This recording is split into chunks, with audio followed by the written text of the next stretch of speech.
Hey Tom, how are you? I'm very well, Lisa. Have you been enjoying your political tech conference? Yes, definitely. And that's why I'm already starting asking to you, why do you think it's relevant nowadays to speak about political technology? I think it would be irresponsible not to, because increasingly in politics, we see tech being integrated in lots of different ways. And that comes with many opportunities and efficiency gains, but it also comes with a lot of tensions. We need to be responsible about how we do it. We need to be thoughtful about how we do it. And that's what I've been hearing a lot of during this conference. Another word that we have been hearing pretty much is AI. So my next question is, what's one myth about AI and political communication you would like to bust? I don't think it's necessarily one myth, but maybe it's an attitude, and that AI is going to take over so many aspects of political communication.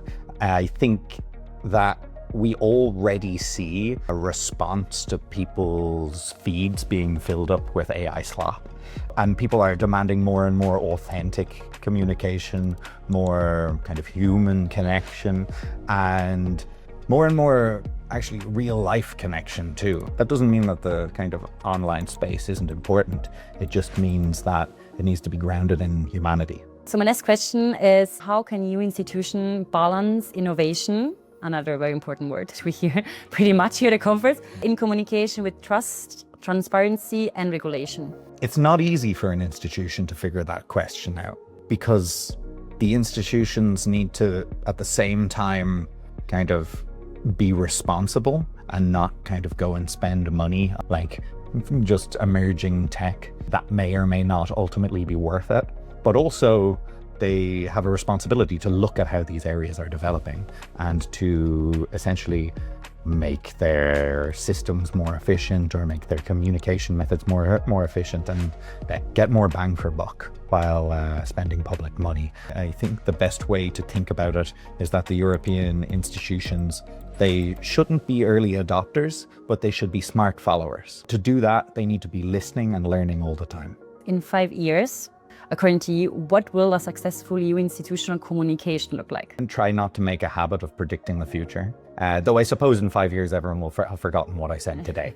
I think it will be a type of communication that is more limited and more meaningful, but still with kind of a humanity and an authenticity running through it.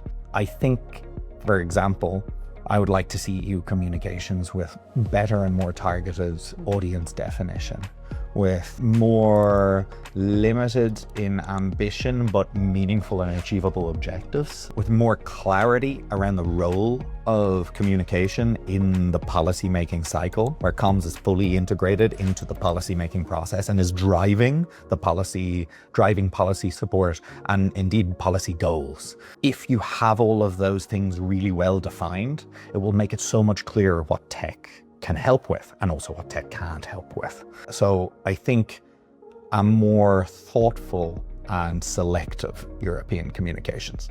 Thank you so much for being with us.